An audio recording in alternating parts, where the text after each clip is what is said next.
Hey, this is Chan, and I'm not sure if anyone's actually watching right now because I haven't posted any new videos on my channel in at least a couple of months. So I kind of figured people have lost interest in my channel, but if you're watching, hello, I'm glad you're here, and if no one's watching, it's totally cool. I really mean that. I'm just glad to be able to do this again. You know, it's been a rough couple of months, and to tell you the truth, I just need the distraction right now. My little guy's health took a really drastic turn this month, so it's been very sad and very stressful and difficult for him and for me as well. And before all that happened, my hands were in really rough shape. I mean, they were covered in blisters and little cuts, and they look like something out of a horror movie, to tell you the truth. So it took over 2 months just for them to look like this. They don't even look that great right now, but this is as good as they're gonna get, you know what I mean? I kind of just didn't want to wait anymore, you know? I actually filmed the making of this layout here on the 18th, but when I was editing the video, I just kept getting distracted at how scary my hands looked in the video, so I won't be sharing that video, but I just thought I'd offer some tips today for decorating your Hobonichi for those of us, myself included, who are sometimes intimidated by the blank page. You know, like sometimes it's great to have a blank canvas, you know, because you can just really be creative, but sometimes it's a little daunting too, to just know where to begin. So I just thought I'd offer a few tips for how I go about things. I usually just start with something that I know I want to use and then build from there. So this time I knew I wanted to use this awesome cat washi tape, and this is this super cute die cut cat washi tape from Round Top. This is one of my favorite washi tapes ever. I love it so much. I actually bought more than one roll because I love this stuff so much. And I knew I wanted to give them a ground to stand on, so I chose this polka dotted washi tape. And I think the brand name, I'm not sure exactly how, I think it's Mastay. They make these mini rolls of washi tape. So I chose this red one because of, you know, the holidays, but also the blue polka dots match the little fish and the little collars on some of the cats, which I know sounds kind of nutty because it sounds like I totally overthink things, and that's because I do, you know. I just really like for things to coordinate, so, you know, I just thought, yeah, the blue goes well together, let's go ahead and use it.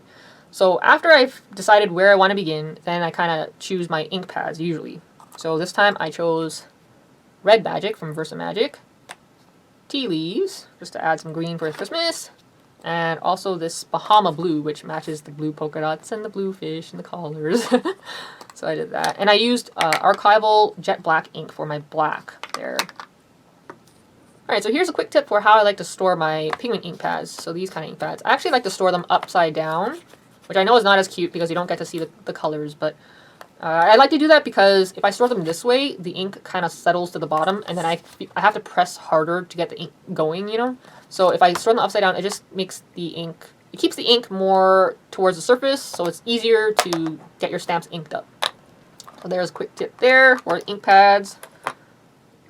Here's a little tip for stamping in your Hobonichi. When I know I'm going to be doing a lot of stamping, I actually like to take it out of the cover, which I know that's no fun either because, you know, the covers are totally awesome, right? But it just helps to have as flat of a surface as possible. Even though this cover is not as lumpy and bumpy as some of the other covers, it still has enough going on there that it would kind of get in the way of stamping. So I usually just take it totally out of the cover. Okay, so you can see that one side has way more pages, and then the other side has very little, right? So I actually like to try to even things out a little bit, try to balance things out and give myself sort of an even surface to stamp on. So I just usually use, you know, notebooks or, you know, a little stack of cardstock to try to balance things out. In this case, I just used my 2017 Techo because I haven't used it yet, right? And I just put it underneath there, and that gives me an even surface to stamp on. That helps a lot. Okay. So there's another tip. Something I forgot to mention about these type of ink pads, these pigment type of ink pads, they're actually quite slow drying. So you might want to keep that in mind when you're stamping, just because it's really easy to end up smudging something. I've actually smudged a bunch of things because I was getting a little eager there when I was decorating. Usually I like to stamp a bunch of things and then just let it dry before I start writing stuff in, because there have been plenty of times where I was writing things in and then it just smudged all the stamping. And also another thing is, once I've finished my stamping, I like to keep my Hobonichi open for quite some time just to make sure it gets a chance to dry before I close it, you know what I mean? Here's a tip for customizing letter stickers. So I wanted to spell out December up there, and I have these letter stickers from Simple Stories Cat collection. I knew I wanted to use these because the size just seemed to fit, and they're red, but they didn't, I'm going to sound so particular right now, but the red doesn't match the red of the washi tape and some of the other reds I used on my page. So, I mean, this red is a little more orange toned. So I decided to color over some of the letters with an alcohol marker. I got these a while back. These are Nouveau pens. They're really cheap alcohol markers. That's why I bought them. Because, well, I bought my Copic markers a few years ago when the retail price was lower. And even then, I thought they were too expensive. Like, I would just keep waiting for coupons or deals on them, right? But now I think the retail price on a Copic sketch is something like $8 and change. To me, that's insane. I mean, they're really good markers, but the price is just crazy, right? So when one of my Copic reds started running a little dry, I just thought I'd get this pack of Nouveau pens because they're so cheap. The pack of 3, you get 3 different reds in the pack, and it was only, well, the retail price is only $5.99 US, so $2 a marker, which is much cheaper than a Copic marker. So I just used this to color over some of the letters, and that worked great because now it matches the other reds on my page. So there's just a little tip on how you can kind of get your letter stickers to match a little better with what you're working on. And here's a little tip for coloring. Actually, it's not much of a tip, really, but I like to use these, the mild liner highlighters, as markers. I actually don't really use them that much as highlighters, but they work really well as markers to color stuff in because they don't bleed through Tomoe river paper. So I've used this one, this yellow one, to color in a few things there. That's just a little tip there, and these are actually not very expensive. I'll link to some stuff in my video description if you want to find some of these supplies. And here's a little decorating tip.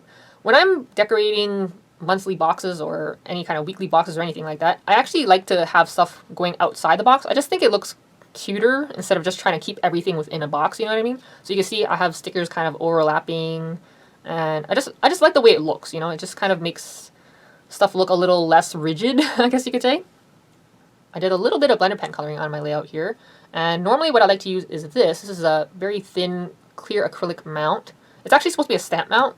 It's from Stampendous. I'll link to this too if you want to get one. You really don't have to use that though. I'll show you another option very shortly.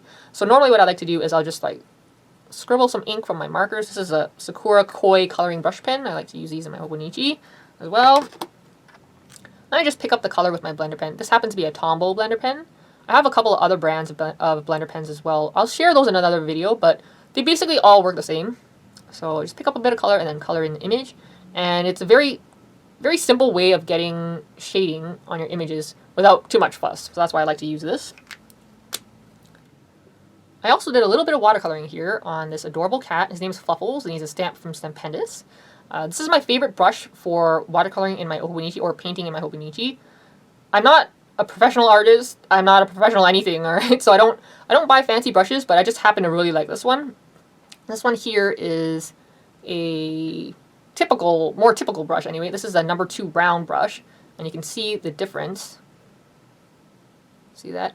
This one here is much shorter, and also it comes to more of a point.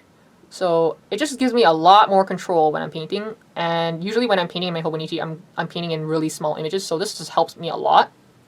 I really recommend this. It's not very expensive. And, oh, another thing I should say about this line of brushes, this is a Princeton Select Spotter brush.